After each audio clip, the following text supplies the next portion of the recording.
So welcome to this evening's program, Sex for Pay, Work or Pray. I am Debbie Wiedinghoff, President of National Council of Jewish Women, Chicago North Shore section. Thank you for joining our webinar. Please note that everyone should put themselves on mute to minimize any feedback noise. If you have any questions or comments, feel free to use the chat, and Kathy probably will open it up for a question or two when she feels the need anyways. JCAST, the Jewish Community Against Sex Trafficking, founded in 2013, is a program of NCJW, Chicago North Shore.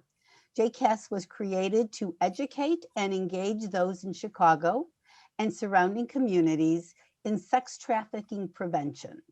JCAST is committed to ensuring that everyone can live a free life from coercion, violence, and exploitation. JCAST falls under the leadership of NCJW Director of Violence Against Women Initiatives, Sherry Petlin. She can wave. Sherry also oversees Luggage for Freedom, Trafficked Teens, Silent Witness, and Court Watch. To learn more about these programs as well as JCAST, please visit our website at ncjwcns.org. Today is the 1-year anniversary of the beginning of the pandemic shutdown. We've all suffered this past year, but as I thought about tonight's presentation, I was struck by how very dangerous this time has been for prostituted people in particular. It's a difficult idea for me to wrap my head around. It is one reason I'm looking forward to tonight's presentation. Now it is my pleasure to introduce tonight's presenters, Gail Nelson, Engagement and Development Director of JCAST, and Kathy Carmody, NCJW Life member and a JCAST Steering Committee member, and a jack of all trades. I'm adding that in. And she's now, a Jill of all trades. She's a Jill of all trades. She can do anything. And now I turn the evening over to Kathy. Oh, great. Thanks, Debbie. The thing I hope I can do tonight is keep us on time. This is such a interesting topic and an interesting time. And we want you all to, to really have it as a lively session. I recognize some faces and names, and so I know I can welcome you, those who haven't been here before, but I can welcome some of you back. And that'll be great because we'll do a quick overview of things, but we won't spend a lot of time on the details. You can go back and look at session 1 and 2 somewhere on our website. We are now on YouTube, so you can find it there. But what I'm going to do now is start sharing my screen so that you can see what we're talking about.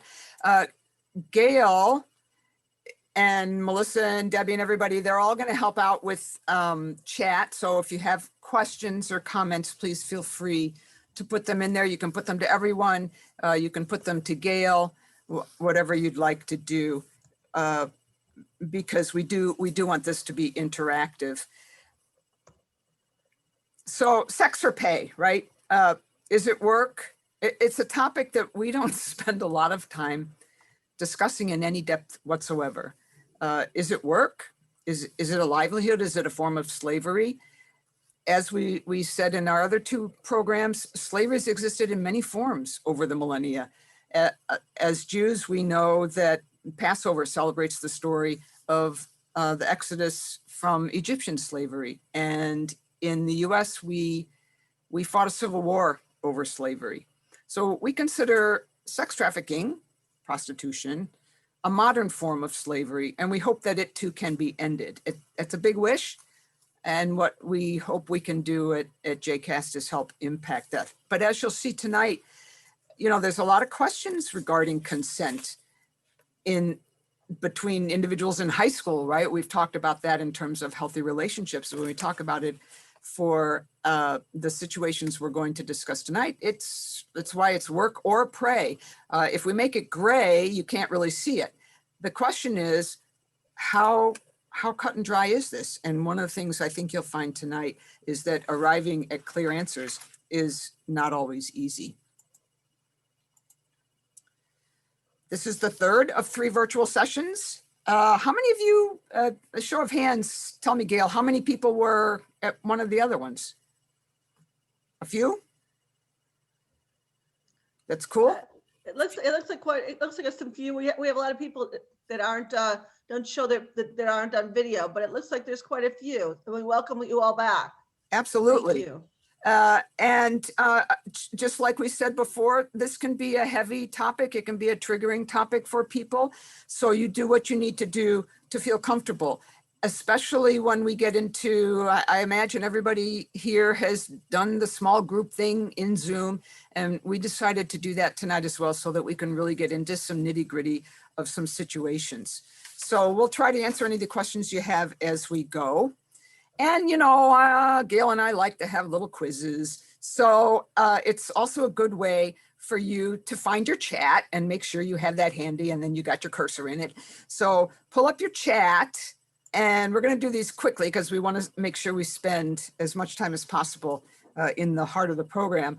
But at what age do you think the young woman is first trafficked? What's the average age? We're getting some 13, some Some of 14. There's a 17. Some of you More guys. 13s and 14s. There's a 12. Okay. A couple of 12s. You guys are very knowledgeable. This is going to be Yes. fun. Well, you're right. Debatable around 30. Yes, it's 14, but give or take 6 months, right? The point is young. On the other hand, what's the average age that a man first purchases sex? Anybody remember that one?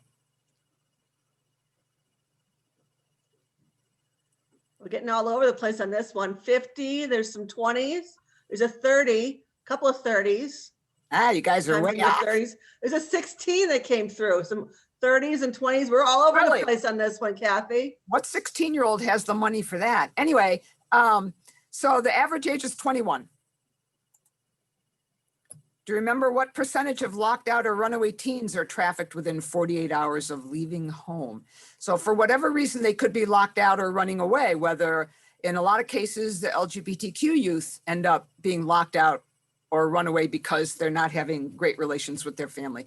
Whatever it is, for whatever kind of person, what's the percent who's trafficked within 48 hours of leaving home?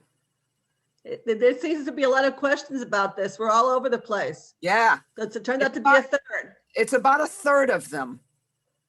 So for some of you, that may seem low if you were thinking, you know, the numbers are high. For some of you, that may seem high, but that seems to be the current number that we hear about. And then there's this bonus question.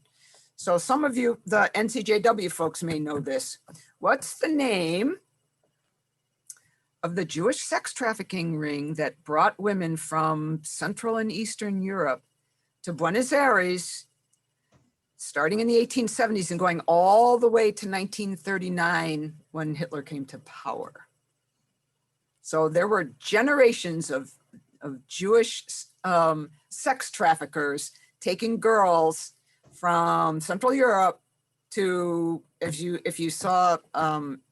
read Italia Carner's book, The Third Daughter, one of the few funny lines in there was the trafficker was telling the girls that they were going to America and told them that Buenos Aires was in America. So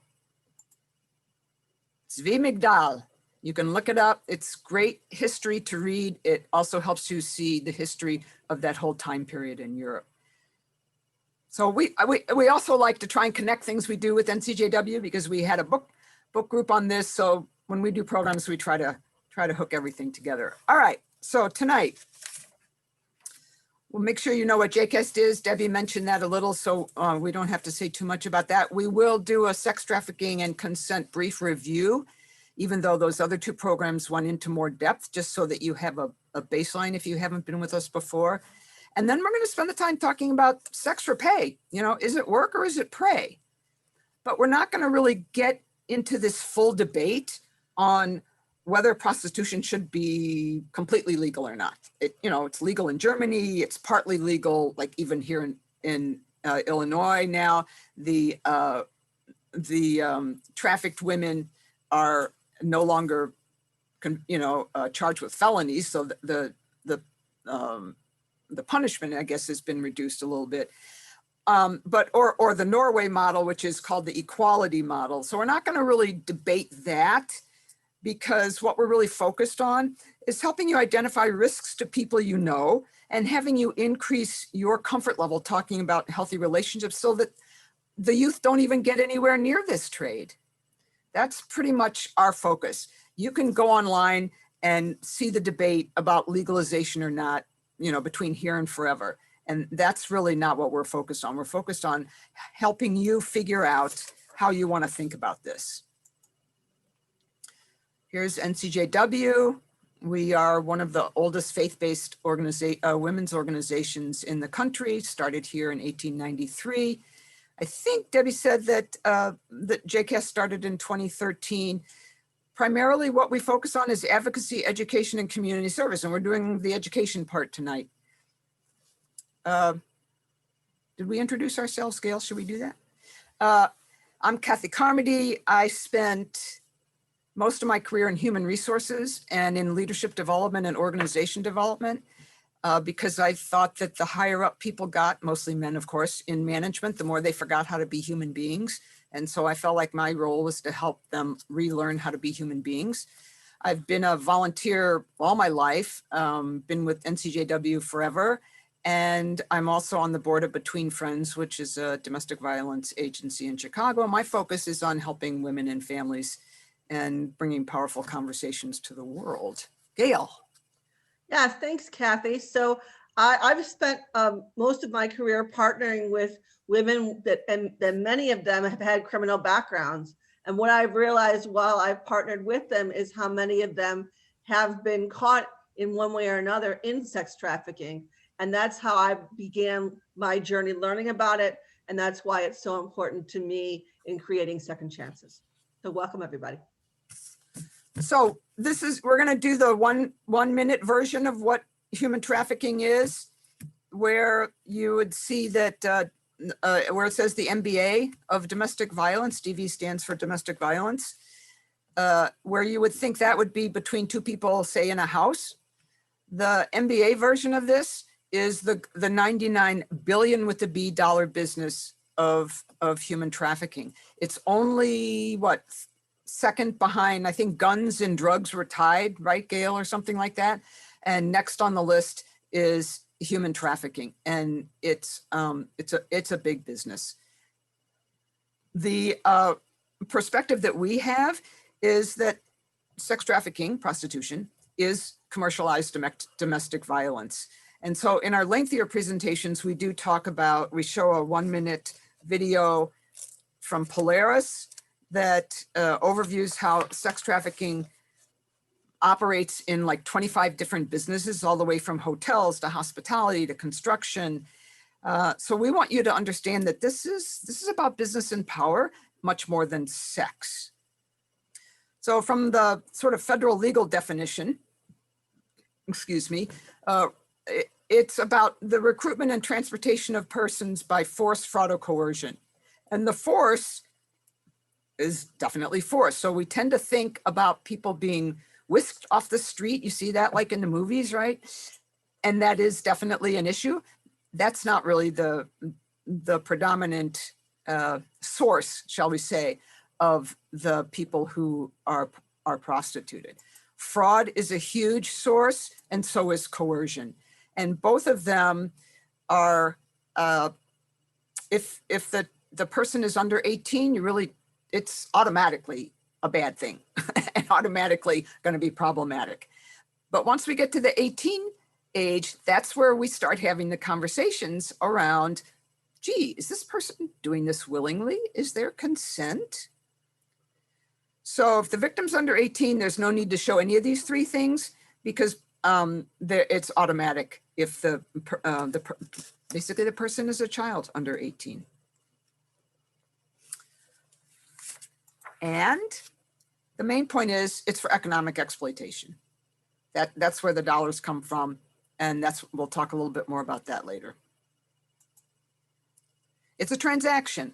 So in the other sessions, we showed lots of statistics and things. What we're going to show now is a sort of a one sentence view that every day between 16 and 25,000, mostly females, including those from the LGBTQ community, the isolated, prior abuse victims, these folks are sold to mostly men who purchase on average twice a month. They have some college education. But what's really key here is that almost half of them have been lured and groomed by someone they know into providing sex. So we tend to think of this as an anonymous issue. This is not an anonymous issue. This can be anything, and when you read the stories, this can be anything from being done in your own house. So we talk, a lot of the definition is around across borders. That's not really necessary. It can be done here in Chicago. An uncle can do his niece or whatever, right? So it's often by someone they know. We talked in the prior sessions about Jeffrey Epstein and Michael Jackson, and you have examples of well-known cases. So let's get to the part about trafficking versus sex work. And I put that in quotes because in some ways this is really about definitions, right? Here's some things to consider as we go through this. What is work? When we think about work, we tend to think of it as, well, you're choosing your place of employment, your location, you got benefits, right? Sometimes you can say no to a project. I don't know, in sex work, do you have that kind of freedom? So in trafficking, there's definitely a lack of consent. There's no financial benefit. And yet on the sex work side, if people are voluntarily doing this, and I went, actually Sherry and I were in a webinar today, and one of the speakers had been, I think she had been prostituted for like 8 years before she got out of the trade. You can correct me if I'm wrong, Sherry, but she said, yes, there are people who do this willingly. So there are a few of those. And even those folks can be trafficked. And then the question becomes, well, is that a human rights violation? So there's lots of things to talk about in relation to sex as work. But for the purchase, the person being purchased, you know, is it really work? I've heard the line, it's not sex, it's not work, it's big business. But do other jobs have such trauma engaged in them, physical, emotional, mental?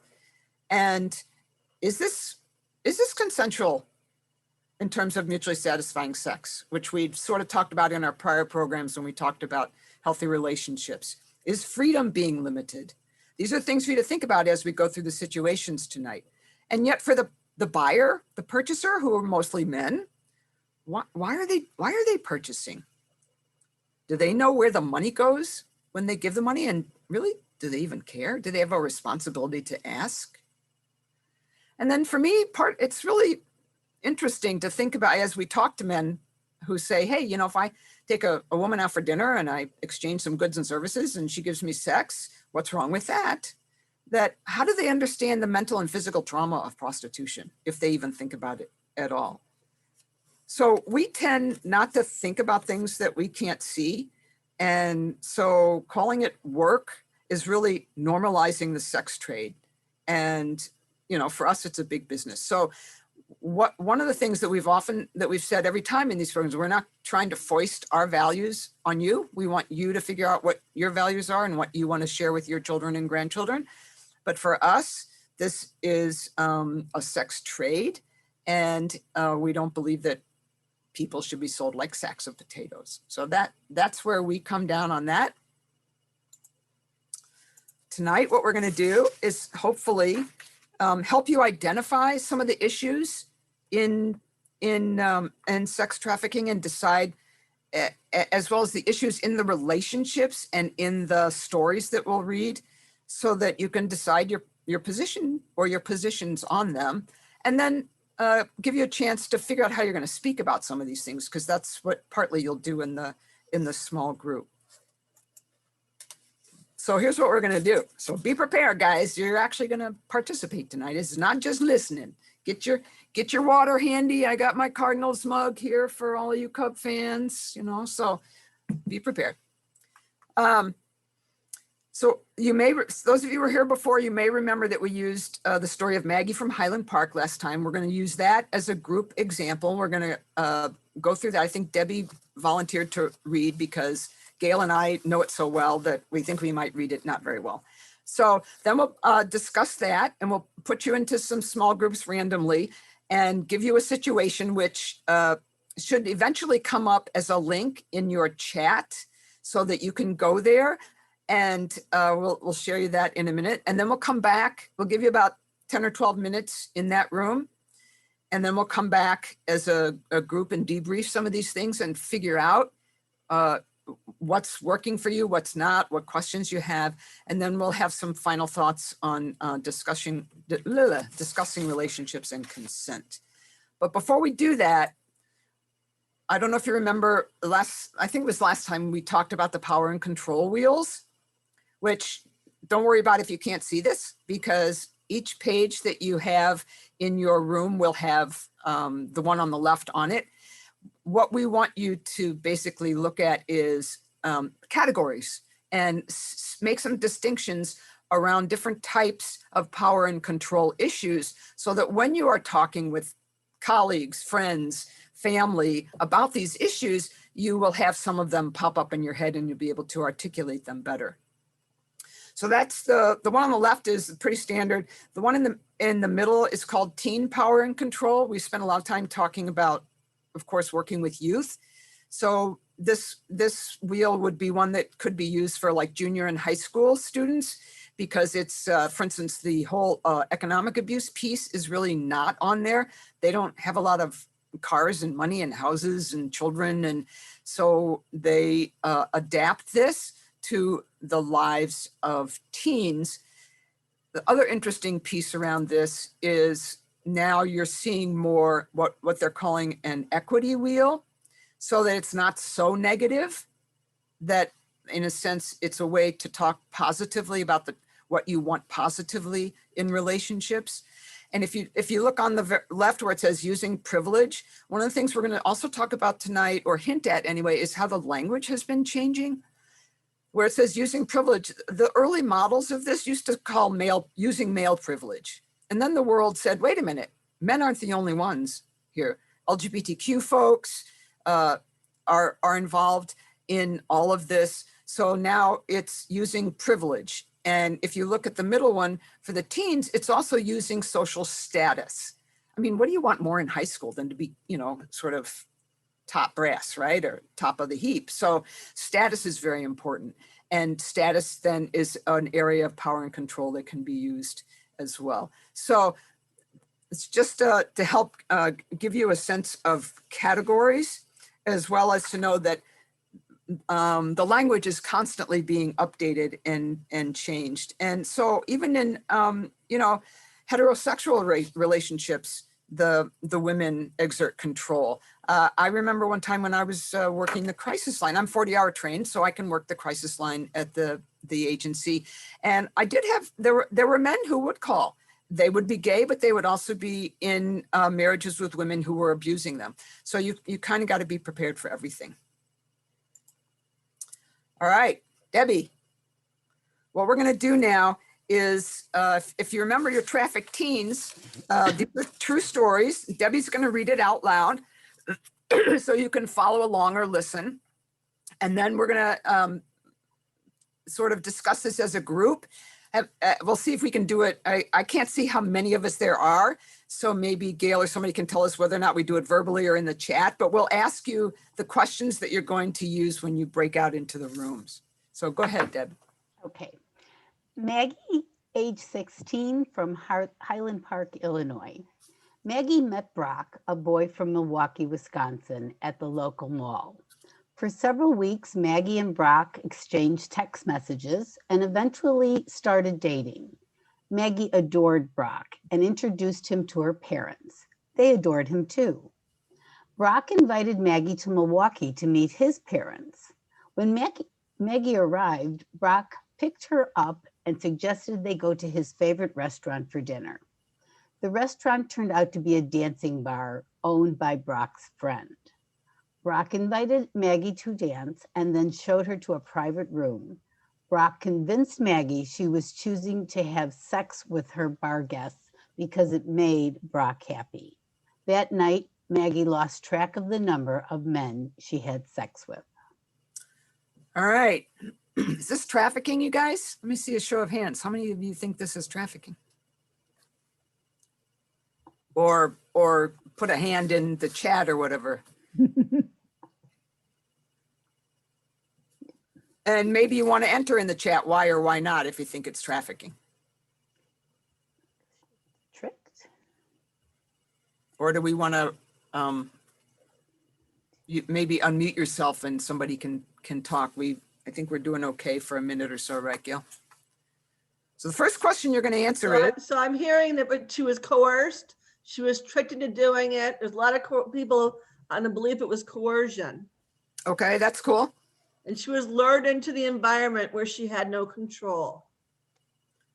So what are more, the next question is what signs of vulnerability stand out to you? What more signs did you see? So for example, it sounds like you think she did not consent. What information do you wish she had had? And also what surprises you about this situation? So Kathy, let me back up quickly and just sure. note Maggie's age. Yeah, Maggie's 16. So when young people are under 18, we don't have to prove the force, fraud, or coercion, right? Because it's statutory rape.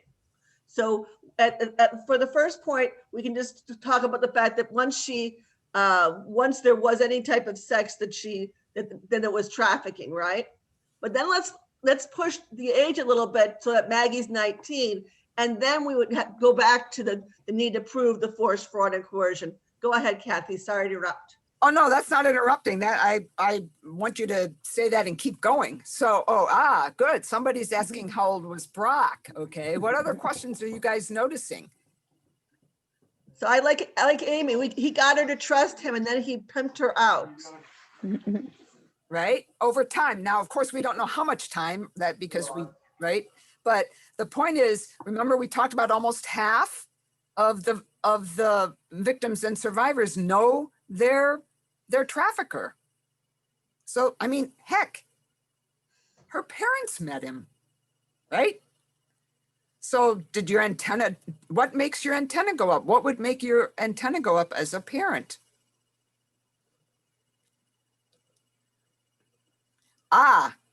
Okay, so somebody's saying, yeah, why? That's the point. Why didn't she say, I'm out of here?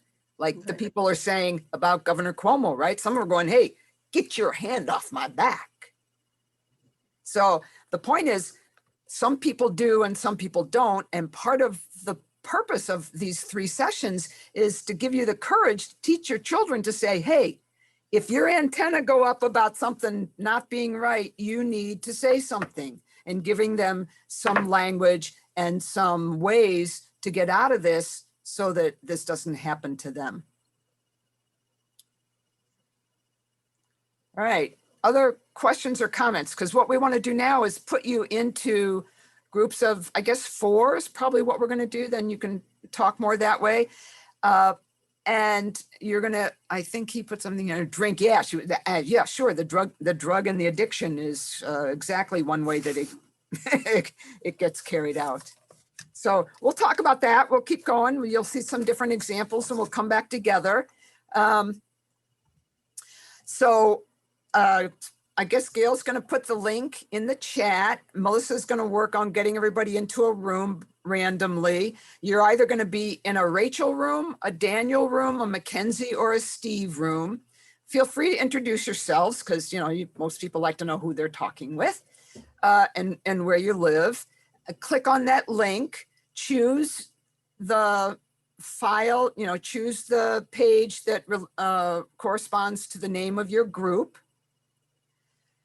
The worst part of these things is somebody's got to be a spokesperson, right? So find a spokesperson, read the situation, read it aloud if you need to, and then discuss the questions that are the in the box on the page. We'll give you about 10 minutes to do this. We'll give you a 2-minute warning.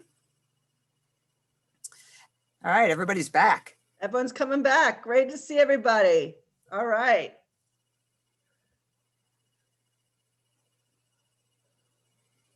Shall we start with Rachel then, or? Well, let's go back here and debrief that a little bit.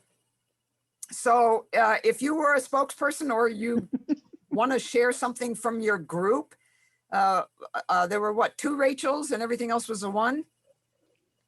So who was a Rachel, and who would you like to, and most people may have had a chance to read the stories, but if not, you can just give an overview or of why you made your decision. So who was a Rachel, and who would be willing to share? So Kathy, you're going to move it down to the slide so people can see the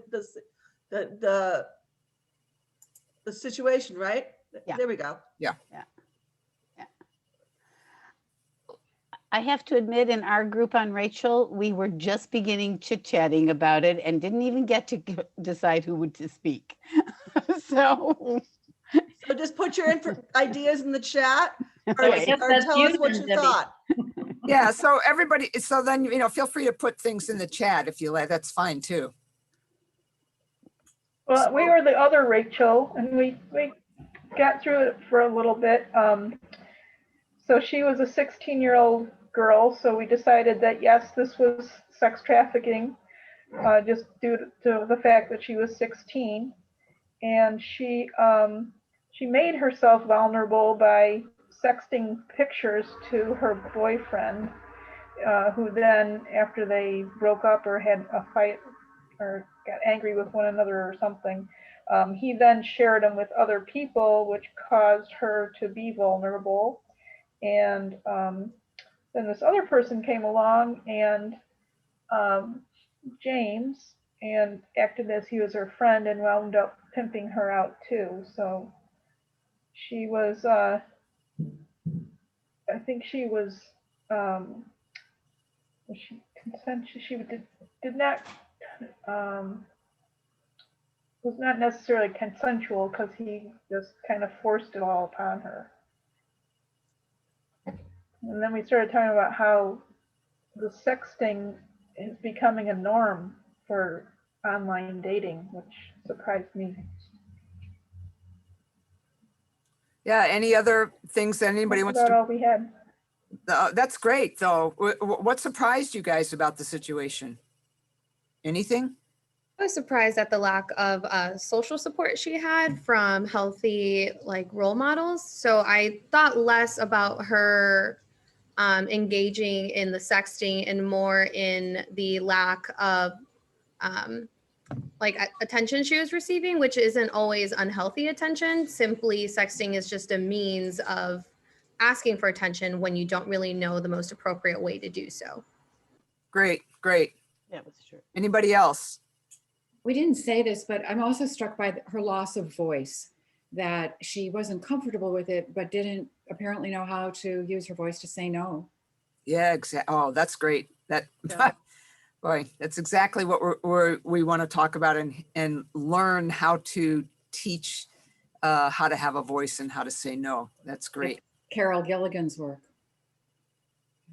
Yeah, and did the men get arrested? Well, we don't know. We do know that most men don't get arrested, right? Tom Dart does a great job as he can with the resources he has in Cook County and around the country to do sex trafficking stings, but we have a long way to go in that. I love what Amy wrote here. Once she felt humiliated, she was more vulnerable to being taken advantage of. Yes. Yeah, I agree with what Amy said. I think it's so easy for women to feel shamed, I mean, yeah, so he shared those pictures, but once she felt so shamed, and as Abigail mentioned, just didn't have a lot of support. And I don't know what sort, I mean, I think there's lots of messages that women get, period, that, okay, once you're shamed, you're already damaged goods. You might as well just, there's no redemption for you. This is the life you have to lead now. So One of the things that the teen wheel talks about is, of course, how much teens want to feel want to feel a part of something, right? And how for some having a boyfriend is a way of showing that they are fit in. And so you think about in this one how, you know, she couldn't imagine a life without James because he was so supportive of her, and so then he was able to take advantage of her. All right, let's go on to the next one. You can always make comments later as well when we summarize. So, whoops, where's my? There we go. Who was in a Mackenzie room? You skipped Daniel, Kathy. Oh, there, I went too fast. Okay, who was a Daniel?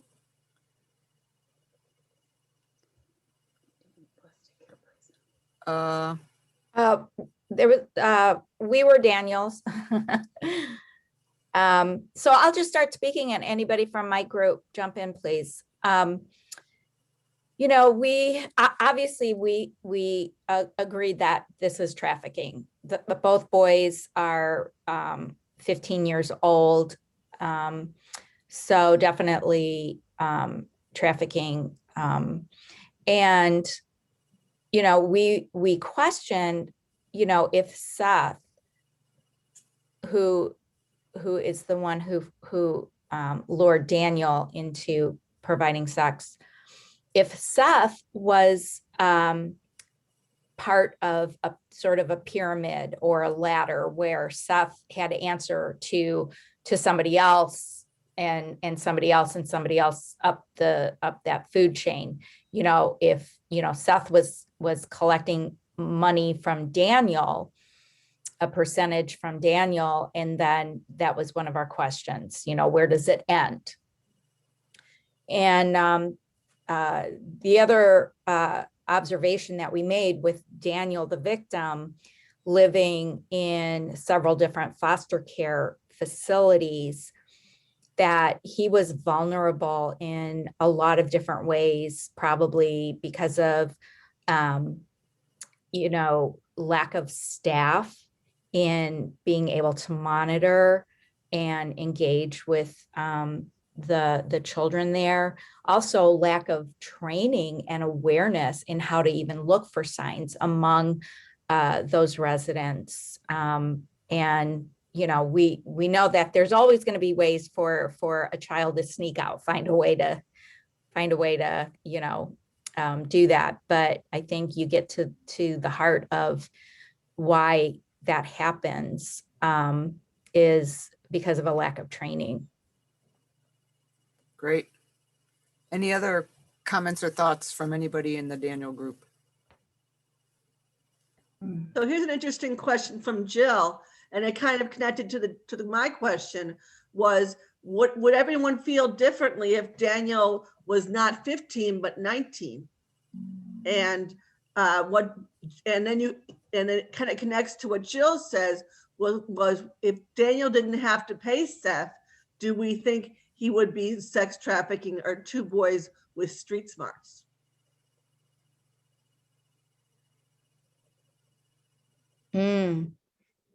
Yeah, this is where it's gray, right? Mm-hmm. I mean, especially if both boys are 19. So it's things to think about. Okay, Daniel, I think Mackenzie is next, right?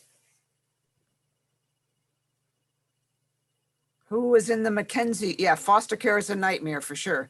A lot of these youth come out of foster care and that whole system, unfortunately. Is anybody from a Mackenzie group want to share their thoughts?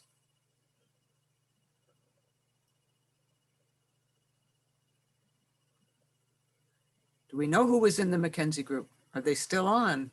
Oh, yes, I was one of the. Go ahead, people in the Meredith. group. Great, go ahead. Oh, Go my. ahead, Okay. Joanna Meredith.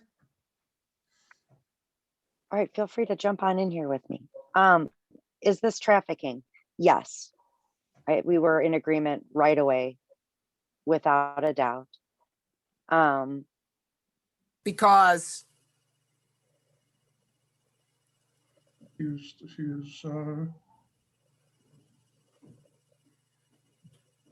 Oh, were you opening it? Sorry. What made it trafficking we- for you?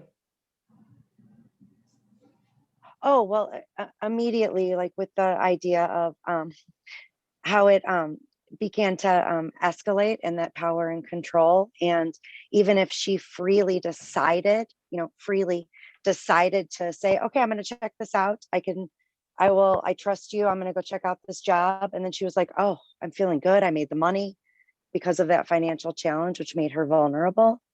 It then very, very quickly turned.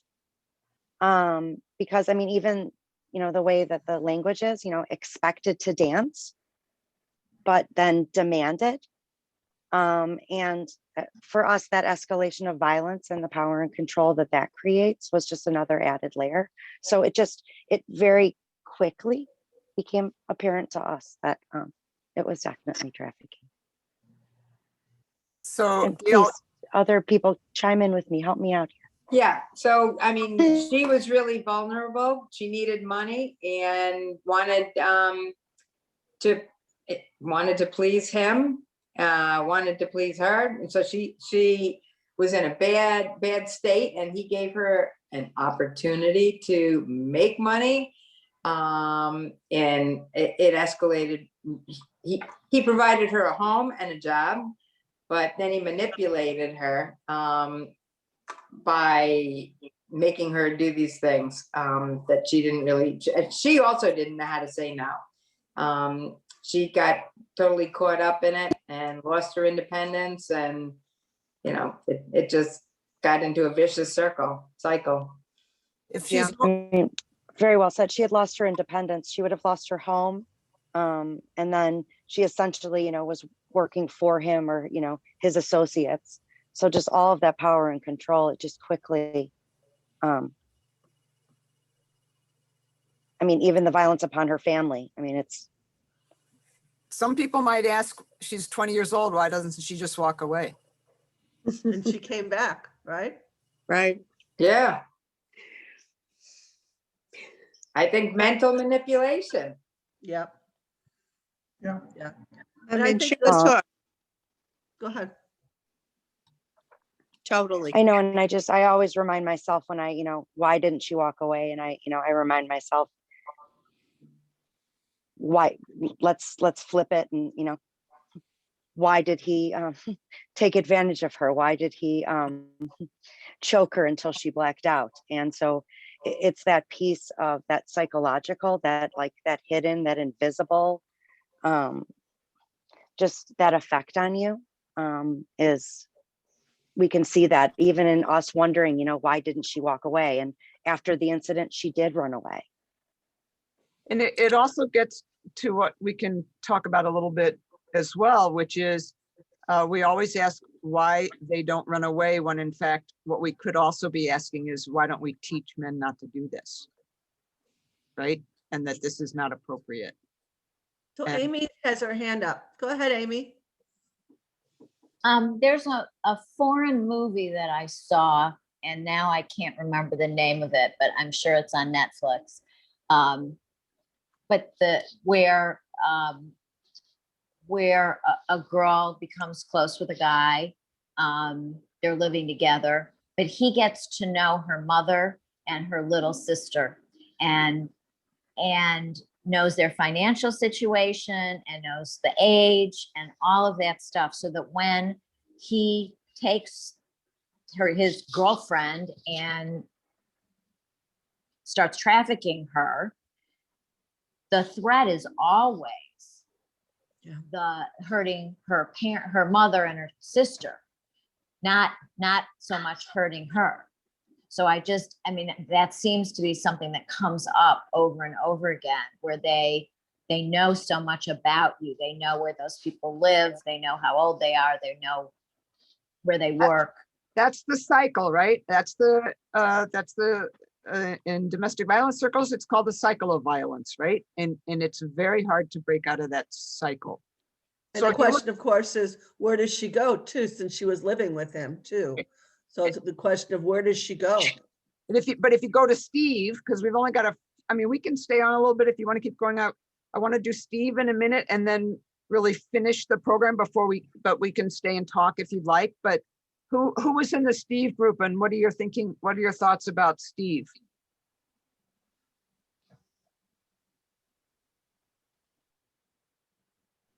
I was in the Steve group.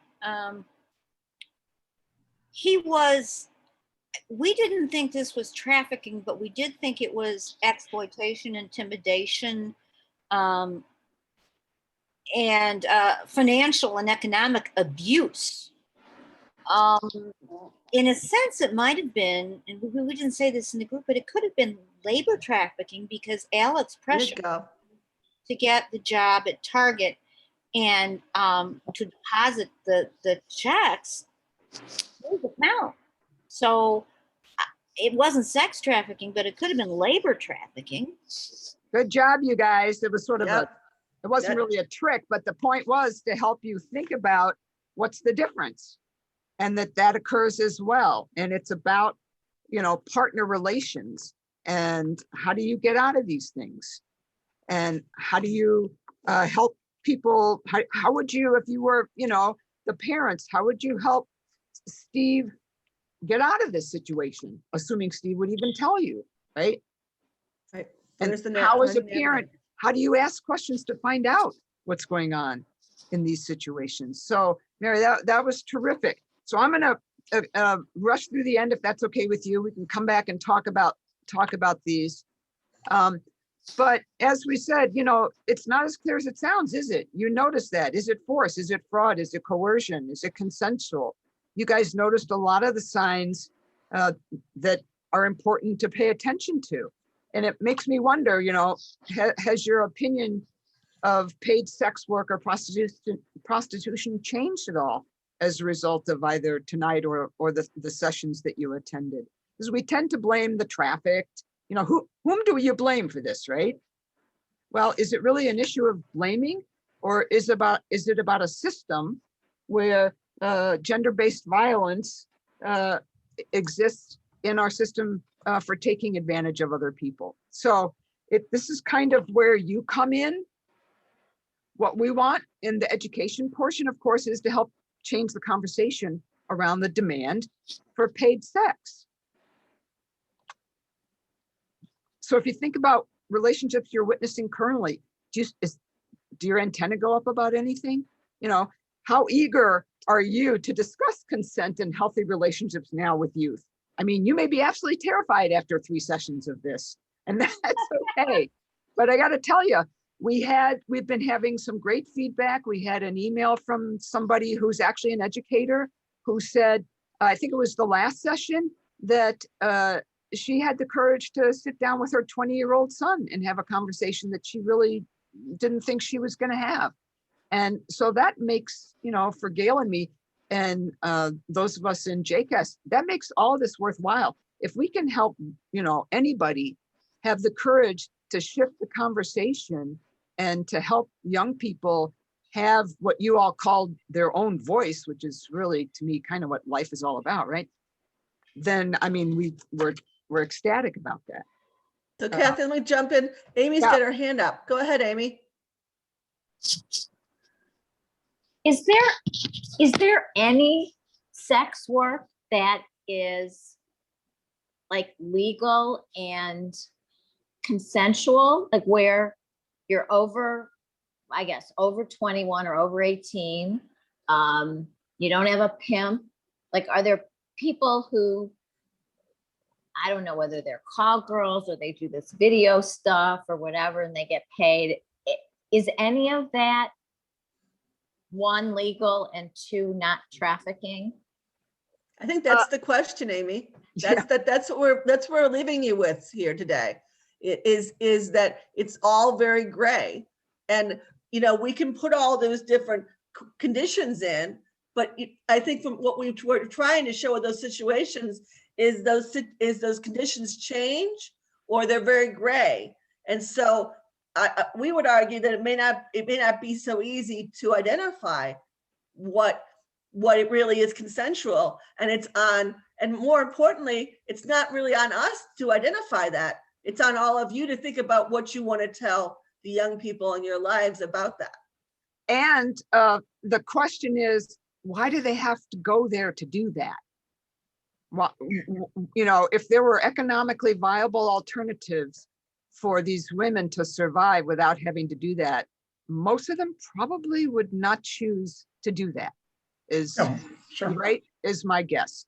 So, but yes, I mean, you know, in Germany, you know, that's I said, we don't want to do the whole legal, non-legal debate. Let's finish the slides, and then if you want to stay on, we can talk about that. But there, you know, there's pros and cons to both. But I think for us in talking about, oh, Sherry had a discussion with her grandson. Cool. That the way I kind of look at this, and we kind of look at these discussions is a little bit like this goldfinch I took a picture of last summer, trying to get the seeds in the garden. When you're talking to your youth about this, it's like, you know, how do you get upside down and still not fall, right? Because this is for some people such an awkward conversation. So it's the kind of thing where we still want children to grow, right? We want them firmly grounded, and we want them to plant and develop their wings and fly away, but we want them to do it safely. And so what are you, when you have these kinds of discussions, what are you trying to do? Are you just acknowledging that they're curious about sex? You know, if they're young, that's an age appropriate thing to talk about. You want to have ongoing discussions. Commitment versus control. One of the things that a lot of people find is engaging with commitment is much more effective than trying to control young people. Who was it that said, you know, kids are going to get out anyway?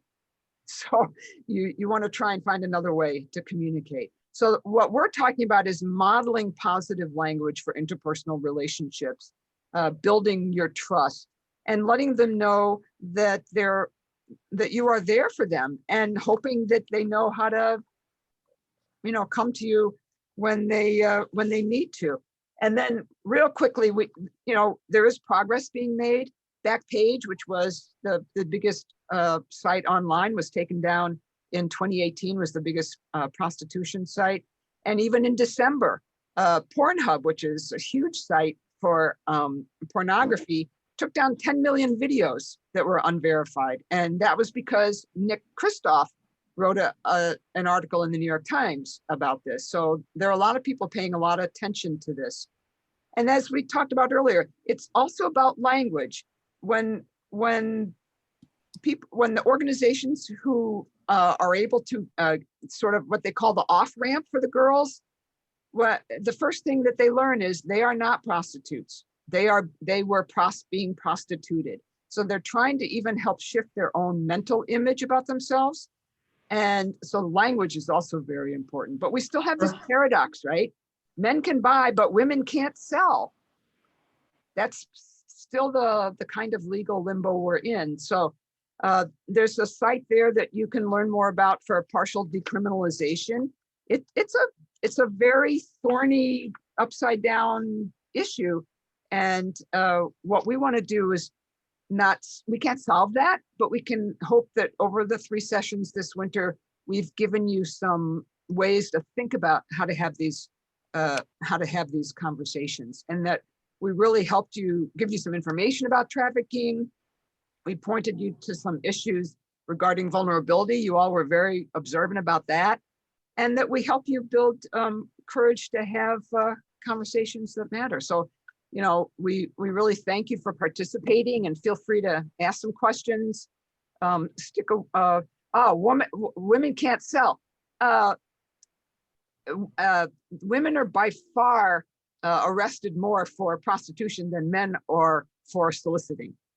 And so that's what we mean by that is it's a cultural thing, right? That women are not supposed to be doing this, but it's okay for the men to buy.